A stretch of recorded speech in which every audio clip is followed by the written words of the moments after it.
لله رب العالمين نزل الفرقان على عبده ليكون للعالمين نذيرا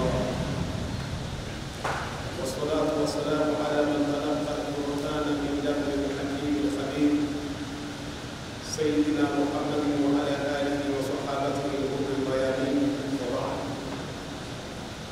يقول الله تبارك وتعالى: تلك حدود الله ومن يطع الله ورسوله يدخله جنات تجري من تحتها الأنهار خالدين فيها وذلك الفوز العظيم.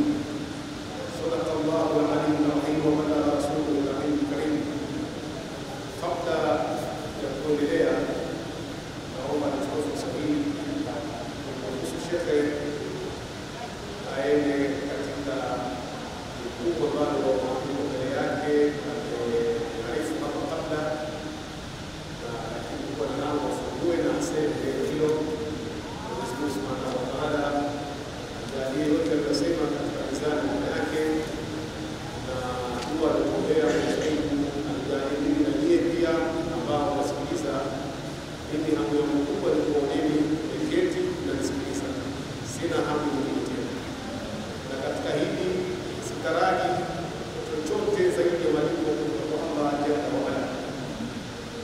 Yale ya dunia nikiyapata fabiha wa neema ni kheri kubwa, lakini makubwa ni baada ya kufuta. Kwa hiyo tukiona shekhe anachukua viatu na kwenda, basi tuelewe ana dharura ambayo ameshaiombea Mungu kabla ya hapo. Sisi shekhe tunakuhusu kesho na naamini pamoja katika kuendelea na darasa hili. Ndugu zangu, aya tulionayo mbele yetu nambari 13, ambayo aya hii inahitimisha yale Mwenyezi Mungu aliyoyasema juu ya warithi aliyowataja na namna ya usia aliyompa sisi waumini. Bali alikusema tilka hududullah. Lakini kabla ya kwenda katika aya hiyo, bahari ya mirathi ni pana, tungali tuishi katika aya mbili ambazo zimetangulia, aya nambari 11 na 12. Allah Subhanahu wa Ta'ala saddara hadhihi al-ayat bilwasiyya ala al-mu'minin au ala ibadihi al-mu'minin. Amezianza aya hizi kwa kutoa usia kwa waja wake waumini. Tukawa tumeona namna tulivyohusiwa. Usia wetu wa kwanza, tumehusiwa kijana wa kiume apate moja na wa kike, kijana wa kiume apate mbili na wa kike apate moja. Lidhakari mithlu hadhi al-unthayayn. Lakini kama mtakumbuka aya ile inasema hivi: fa in kunna nisaan fawqa ithnatayn falahunna thulutha ma taraka. Ikiwa hao mabinti, hao kina mama ni zaidi ya wawili, wapate 2/3. Inaitwa nini? Thuluth, kwa kile ambacho amekiacha mzazi. Ma taraka, kile ambacho amekiacha mzazi. Naomba tukite akili zetu katika eneo hili. Fauqa ithnatayn, zaidi ya wawili. Sote kiakili tukiambiwa zaidi ya wawili, akili yetu inapeleka wangapi? Watatu na kuendelea. Ina maana kwamba wawili hapa hatujajua wanarithi kitu gani. Sijui mbele kwa shule, kwa sababu mbele aya inasema wa in kanat wahida, ikiwa ni mmoja umekufa, umeacha binti yako mmoja, falaha nisfu, apate ngapi? 1/2, inaitwa nusu. Tumejua zaidi ya wawili na tumejua mmoja. Vipi wawili? Lakini katika maelezo yetu pale nyuma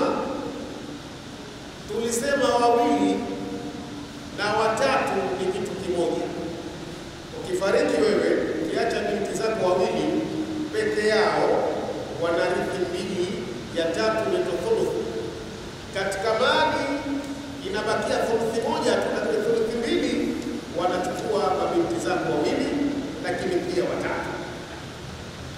Sasa kwa faida kwa wale wanaofuatilia haya maneno ya Qur'ani, kalimatan kalima, neno kwa neno, ile fauka thnatayn, ile kwanza fauka ni dharf,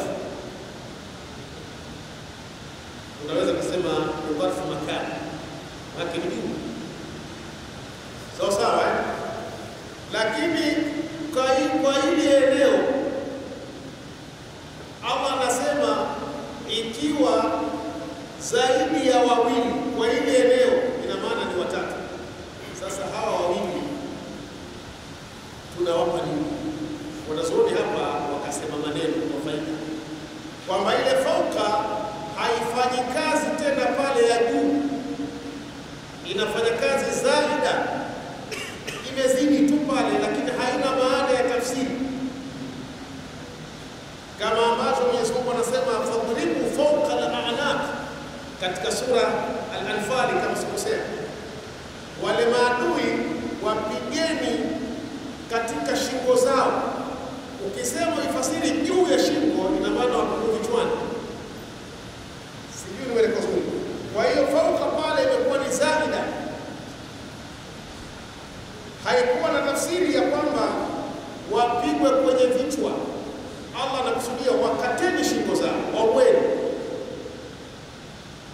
Neno hili fauka thnatayn, Mwenyezi Mungu hakukusudia hapa kwamba ni zaidi ya wawili, ni juu ya wawili kwa maana watatu, bali anakusudia ni wale wawili na watatu. Ikipatikana kwa umefariki umeacha mabinti zako wawili, mabinti hawa wapate mbili ya tatu, tunahitaji thuluth. Sharti lao la kurithi hawa tumelisema kwamba ili wapate mbili ya tatu asiwepo kijana wa kiume.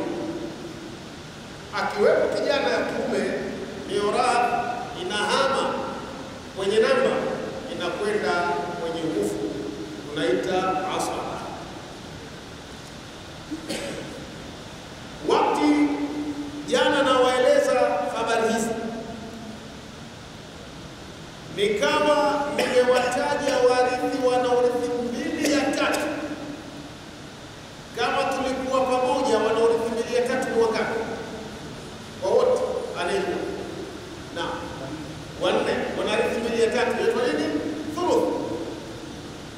Sasa mimi nitakuomba uendelee kunifuatilia ili nipate kukuuliza wakati tunakwenda kuwataja wale wanne wanaorithi mbili ya tatu. Na kwa hiyo anasema kwa nini pia dalili ya pili wamerithishwa hawa mbili ya tatu, hawa mabinti wawili.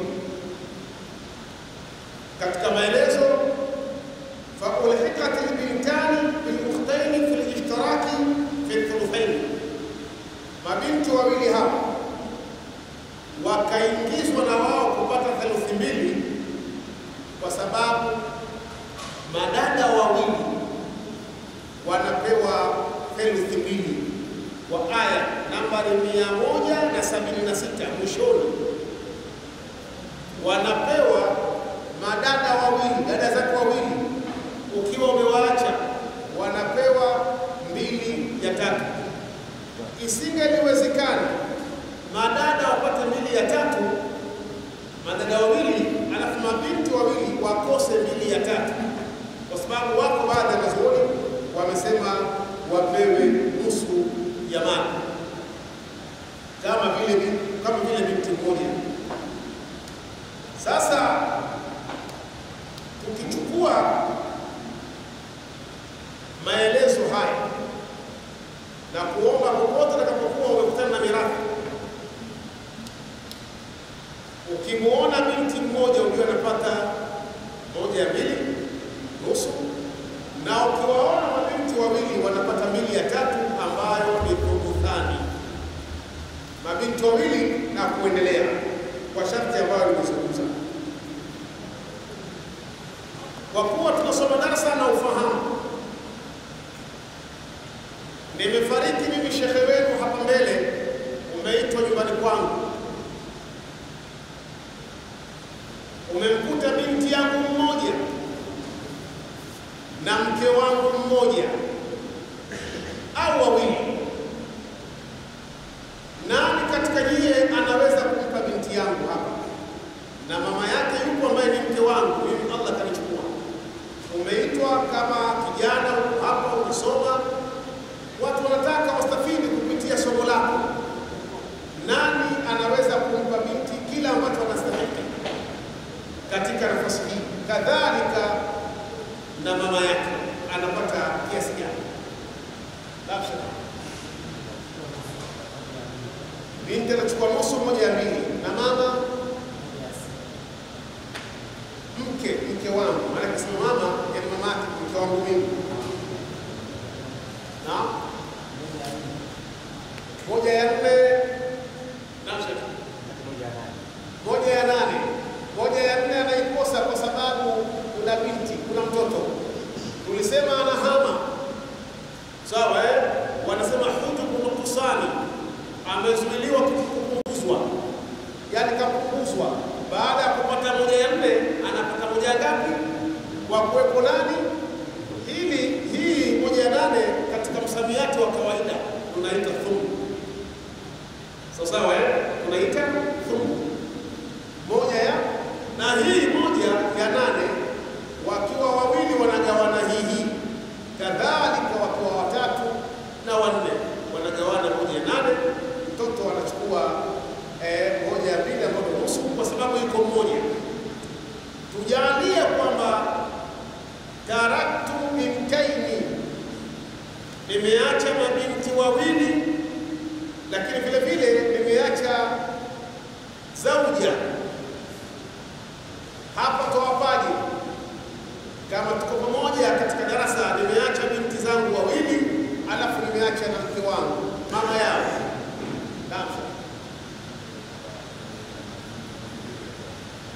Mabinti wawili wanapata thuluthani, ndio mbili ya ngapi? Ya tatu. Na mke moja ya nane. Naomba hapa kidogo uwe makini moja ya sita sio farku ya nani? Ya mwanamke, kwa maana mke ni farku ya mama. Moja ya sita. Na turudi kidogo pale nyuma. Binti huyu tulisema si binti pekee, kadhalika na mjukuu, binti yako wa kike ambaye ni mjukuu wako. Na tukasema mjukuu, sharti ya kurithi kwake ni kutokuwepo kwa huyu binti yako. Ikiwa hayupo, basi yeye anarithi.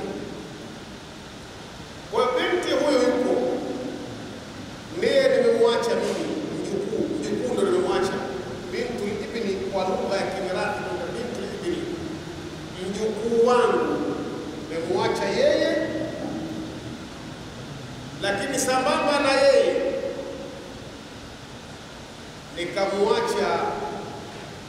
Maana nikisema mimi inabidi hapa niweke ima mama, baba yangu nimemwacha. Sawa nimemwacha mama na mjukuu wangu wawili, mke tumuondoe. Lakini ili kwa patano tumwekeni na mke nimemwacha, niacha warithi watatu: mjukuu, mama yangu mzazi, pamoja na mke wangu. Katika somo letu tunawapaji hapa. Naam, mtu anapata moja ya nane, mke moja ya nane. Asante. Mama mzazi moja na mshekhe kule amebakia mke, amebakia mjukuu. Naam, anapata nusu. Kwa hiyo tuna moja ya mbili kwa mjukuu, tunapata moja ya nane kwa mke, tunapata moja ya sita kwa mama. Kwa nini mama akapata moja ya sita? Naam, kwanza mama hawezi kupata moja ya nane kwa sababu hakuna mtoto hapo. kuna mtoto. Kwa sababu kulikuwa na ingia nafasi. Mjukuu ni mtoto. Kama anashika kutoka kwenye robo na anashika kutoka kwenye robo anakwenda pamoja. Naam. Kwa hiyo pako sahihi. Pako sawa. Kwa tutapata nusu. Kama moja ya 8 na mimi atachukua moja ya 6. Tumeelewana? Kwa mpaka mjukuu pia anampunguza mama. Ndio lengo langu. Kwamba mjukuu pia anampunguza mama. Mahala penye mjukuu mtoto hayuko, mama hapati robo. Anatoka kwenye robo, anakuja kwenye baba hapati fungu la mama kubwa ni robo, sio? Hapati robo tena. Anakuja kupata moja na fungu robo ni fungu. Umeleka uzuri. Sasa kabla ya kwenda na maswali, masala yetu inayofuata leo, idha mata ar-rajulu wa taraka zawjatahu, kafariki mtu kaacha mkewe kabla ya mzito. Kabla ya mzito. Fa inna al-mala yuwaqqafu, mali kusimamishwa hatta yatabayyana ma tadau, mpaka ibainike anachokizaa.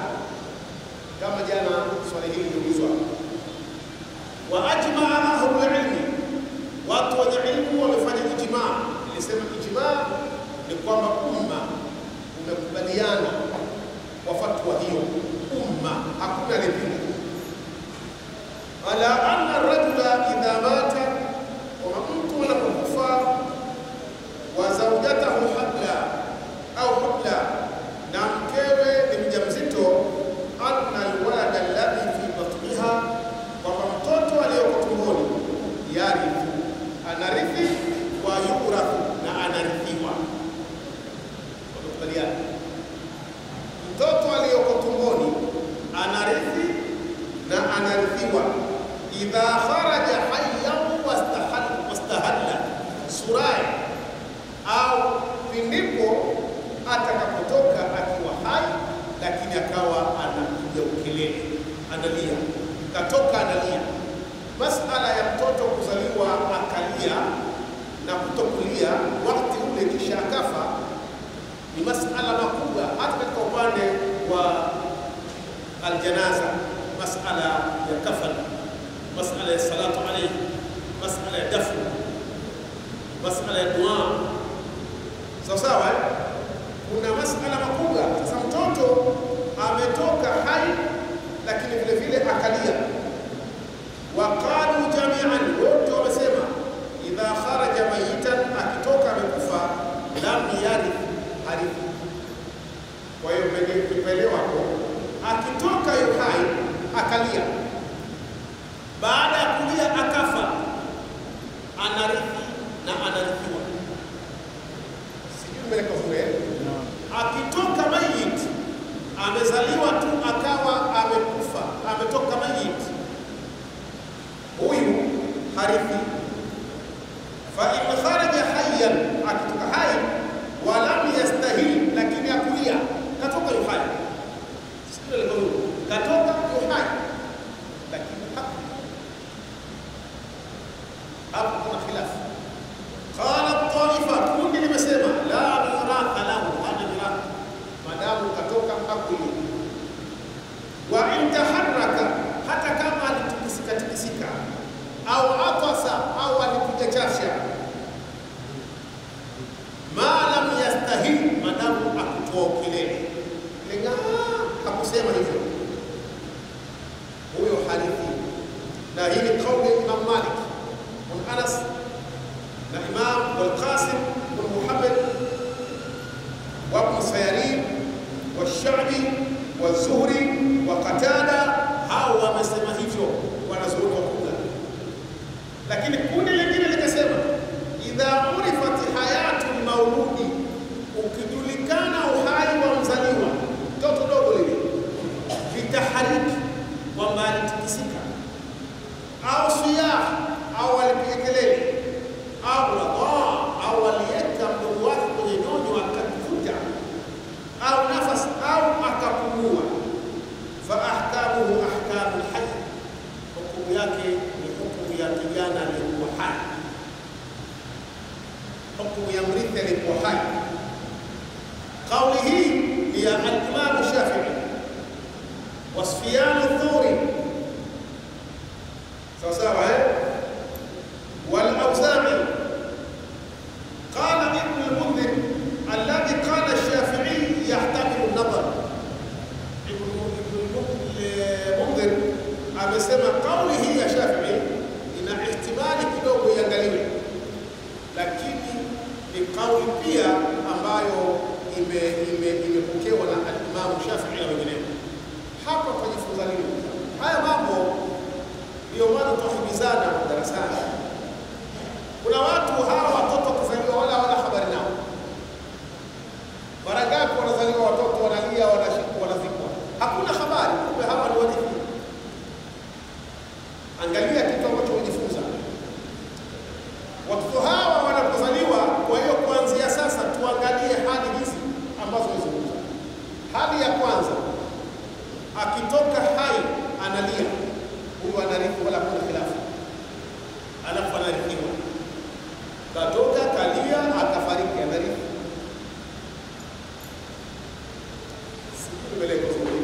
Ina maana mama alikuwa ni mjamzito, baba wa mtoto ambaye ndio mjamzito wake alikufa. Mtoto huyu kazaliwa tu akalia, lakini baada ya kulia akafa. Tuelewana vizuri eh? Kwanza anarithishwa kwa sababu alikuwa ni mtu hai, alafu ndio sisi tunamrithi yeye. Sijui nimeleka uzuri hapa eh? Kwanza apate haki yake kwa sababu katoka kiumbe hai, alafu kisha baadaye sisi tunamrithi. Lakini akitoka akiwa hajalia, tumesema pana makundi mawili. Kundi la kwanza limesema harithi hata kama atakuwa akafanya harakati. Sawa eh? Harithi alitikisika, alipiga chafya, lakini harithi. Kundi la pili linasema anarithi, na kundi hili ndio yuko al-Imam Shafi'i na al-Awza'i na Sufyan ath-Thawri. Ala kulli hal, sisi tufahamu ndani ya darasa hili kwamba mtoto amezaliwa, baba yake alikufa, hakuna mali na amelia, mtoto yule anatakiwa apate mirathi. Hakuna khilafu. Ama suala hili kwamba kalia hajalia anarithi hadithi, tuchukulie kwamba mtoto huyu kauli ya wengi kwamba anarithi, na madamu tu alitoka akawa na haraka, yani alipiga miguu, alipumua sawa, nafasi ya pumzi, mtoto huyu anarithi.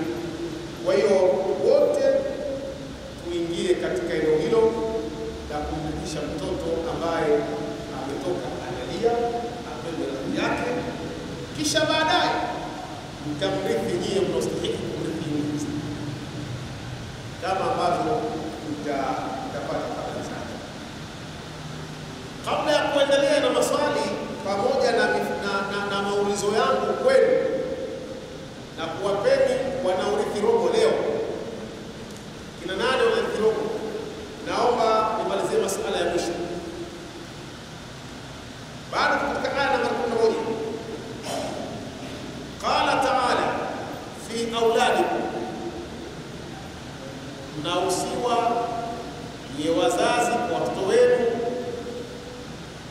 ambao watoto hawa hawakuangaliwa kama nilisema jana, ni watoto wote wa kiume, wa kike, sawa wote, kwa sababu lafdhu amri. Sasa inaingia habari nyingine, unaye mtoto lakini al-untha mushkil, mtoto ambaye ana auratani, nchi mbili, ana udhuwiyati rujula, kiungo cha kiume, lakini pia ana udhuwiyati unutha, kiungo cha kike. Una mtoto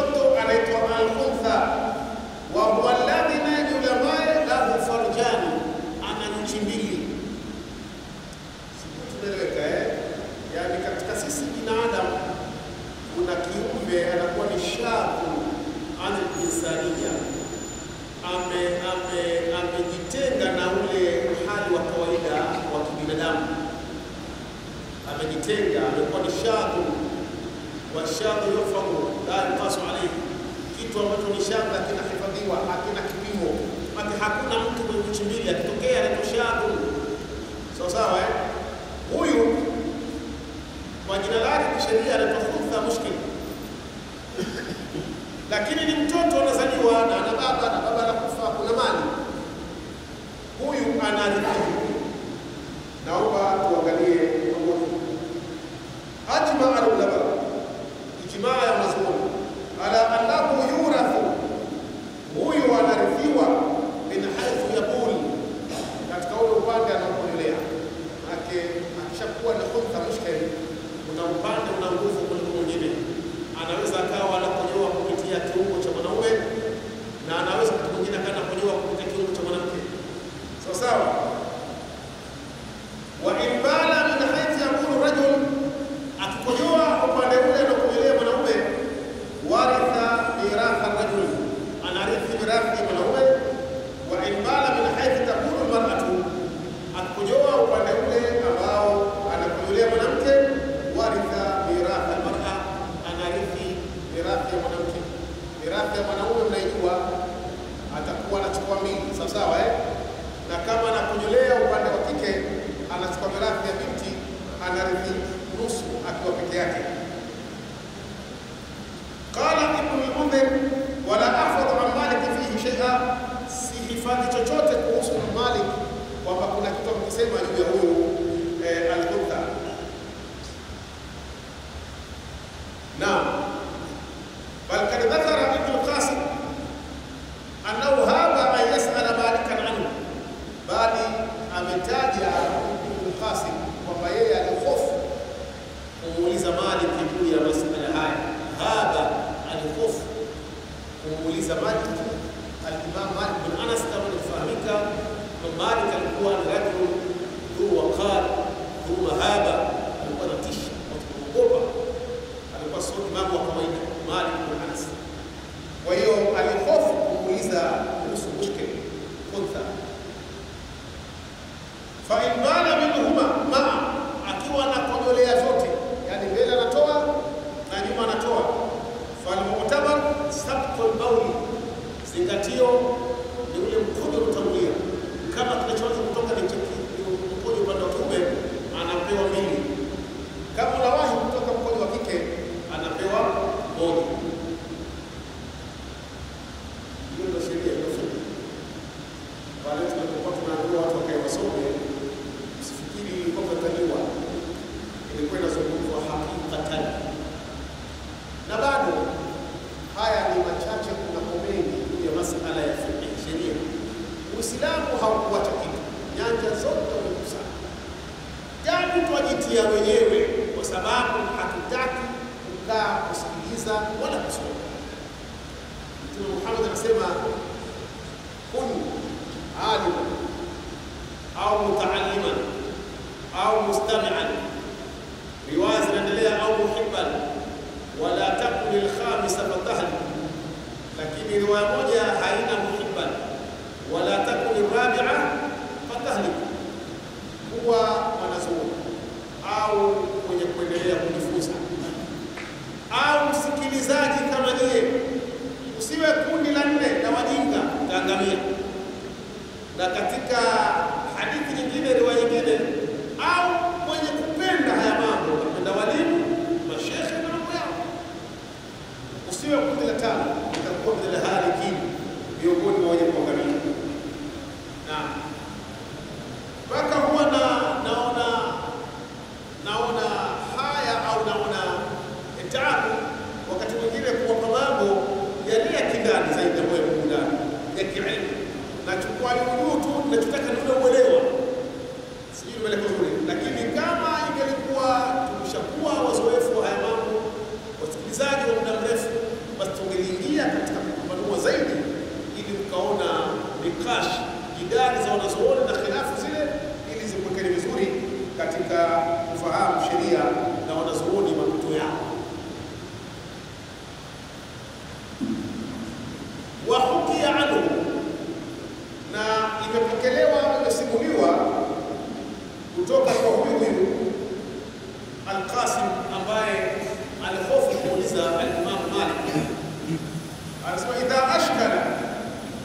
ikiwa limetupa ishkali jambo hili, yani tumechanganyikiwa, hatuelewi na kuelewa tuna ishkali sawa sawa, anasema yumtoa aqallu nasibaini, apewe fungu dogo katika mafungu mawili.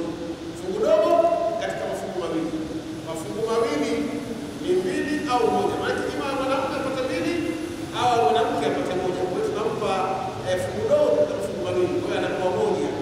Tumechanganyikiwa, basi hatumpi kunga, tunakwenda kidogo. Nimeleka uzuri nadhani huyo khutha tumwache, kiwango hichi kinawatosheni katika uelewa. Kwanza hawa khutha nadhani apata bora, sidhani kama kuna mtu anapata kusikia hivyo sawa sawa. Nadhani katika maisha yangu mimi shekhe wenu pia sijapata kumwona khutha, lakini wapo ambao wamewaona makhutha, na kuna mtu amenipa taarifa kabisa kwamba kule Mombasa Kenya wapo wa kutosha wa khutha sawa sawa. Khutha mushkili. Kwa hiyo hawa wapo na wana sheria zao. Sasa isije katokea katika jamii mtu kama huyu kuonekana jambo hili likaonekana kwamba labda ni jambo geni lipo na sheria imelipa haki zake. Sasa nirudi kuweka sawa, naomba tuwajue wenye kurithi moja mbili. Tulisema kwanza, kabla ya hao, zile fardhu ziko ngapi? Zile fardhu zile namba ziko ngapi, idadi yake? Na asante, ziko 6. Barakallahu fikum, ziko 6 sawa sawa. Kwa utaratibu wote kwa pamoja tuna 2 ya 3, tuna 1 ya 2, tuna 1 ya 6, tuna 1 ya 3, tuna 1 ya 4 na tuna 1 ya 8. Ziko ngapi? Ziko 6. Wanaorithi 1 ya 2 ambao nusu wako ngapi?